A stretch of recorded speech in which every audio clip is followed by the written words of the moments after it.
Hello and welcome to lesson number 5, making a temperature scale. Keywords for this lesson are Kelvin, Celsius and absolute zero. The question for this lesson is, how do you measure temperature? Pause the video, have a go at the knowledge check, come back and we'll check the answers together. Let's check our answers. Name the everyday unit of temperature, is degrees Celsius. Name the unit of energy, that's the joule. Question number 3, temperature is a measure of average kinetic energy of the particles. Temperature measures the level of hotness between objects. Total kinetic and potential energy of molecules inside an object is called thermal energy. Name 3 energy stores, so you could pick any from chemical, kinetic, gravitational, nuclear, elastic, thermal, magnetic or electrostatic. Name 2 energy pathways, any from one of the 4, mechanical, electrical, heating or radiation. In what states are the particles free to move about? In a gas. Review of the lesson. Describe the temperature scales. Describe how to make a temperature scale. The Celsius scale.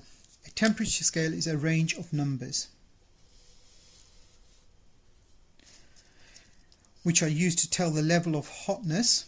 So they tell us the level of hotness of an object. The normal temperature scale, so the normal temperature scale we use in the UK is called the Celsius scale. And sometimes it's called the centigrade scale as well. Remember centigrade, centi means 100. So centi is 100. So that tells us the scale is divided into 100 different parts.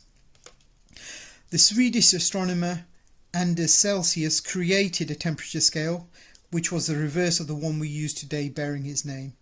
The numbers are chosen so that pure,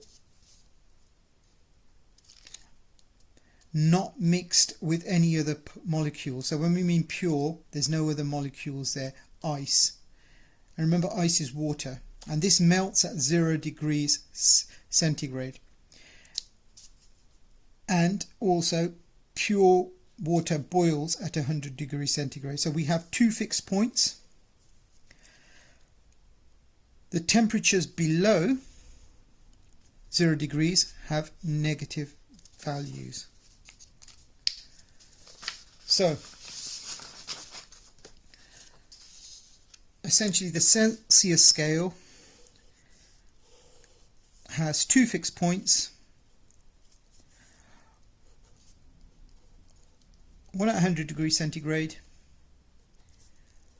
one at 0 degrees centigrade, and in between we divide this range into 100 parts. So essentially this is a Celsius scale.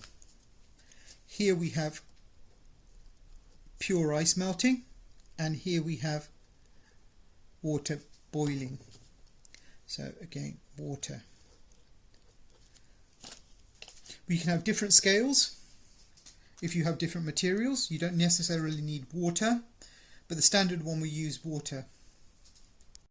There is other scales. And another scale that we need to know about is the Kelvin scale. As substances get colder, molecules will vibrate less. They have less kinetic energy. They lose that kinetic energy, store that they have to the environment. And when there's none left, the molecules are at rest, stationary. This is the lowest possible temperature. When the molecules have stopped, you can't have a temperature below that, because then the kinetic energy of the molecules is 0 and you can't go below 0 average kinetic energy. And this point is called absolute zero. So the particles here are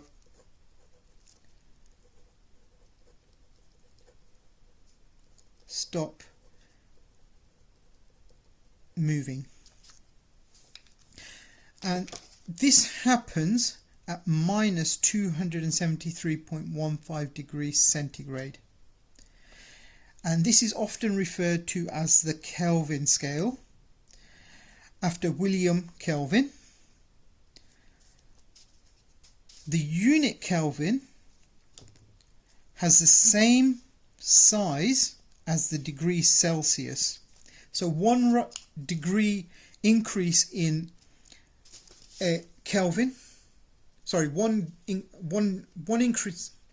degree increase in Kelvin is the same as 1 degree increase in Celsius. So here 1 Kelvin equals 1 degree centigrade or Celsius. The standard scale in science is the Kelvin scale, but the reason we don't use it is because it gives us very large numbers, and in the UK we're used to using the Celsius scale. It's just more convenient. To convert between the two scales, so the Kelvin scale, we have to add 273 degrees centigrade. So for example, if we have 0 degrees centigrade, to convert it to Kelvin, we have to add 273 degrees. So that becomes 273 Kelvin. When you come back to the lab, you will make a temperature scale. But for the purposes of this lesson, I'm going to describe the actual practical to you. What we take is a funnel, and that's shown over here. We place some ice, and then we place inside that an unmarked thermometer. We leave the thermometer for a couple of minutes to reach the same temperature as the surroundings, so they both have the same kinetic energy. And when we have that, we have the melting point of ice, so that's 0 degrees centigrade. And we also do the same with some boiling water. We put the thermometer, the unmarked thermometer that we have, just above the water. Steam comes off at 100 degrees centigrade, and on the scale we also mark 100 degrees centigrade. So we have the ice point here and we have the boiling point here. We know this is 0 degrees centigrade. We know this is 100 degrees centigrade, and we can divide this region up into equal amounts, and then we can use this to measure the temperature. Okay. Now pause the video and have a go at the next knowledge check. Let's check the answers to the next knowledge check.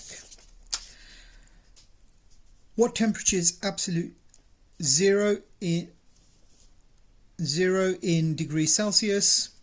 Minus 273.15 degrees centigrade. What scale begins at absolute 0? The Kelvin scale. What happens to molecules at absolute 0? Molecules are at rest, they're stationary. What are the two fixed points used in the Celsius scale? 0 degrees centigrade, pure ice melts, and 100 degrees centigrade, pure water boils.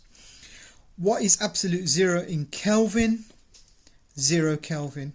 What is the steam point in Kelvin? So the steam point here is 100 degrees centigrade. So remember, we need to add 273.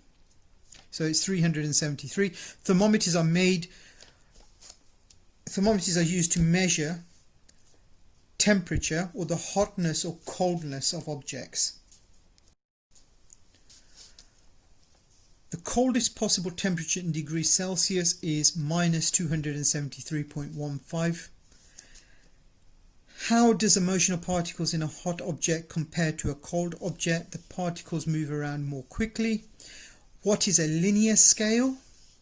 Increases in equal amounts. So a Celsius scale is a linear scale. Lead melting point is 327 degrees centigrade and boiling point is 1744 degrees centigrade. What state is it at 450? It's a liquid. Check your answers, give yourself a mark. Correct any that you've got wrong.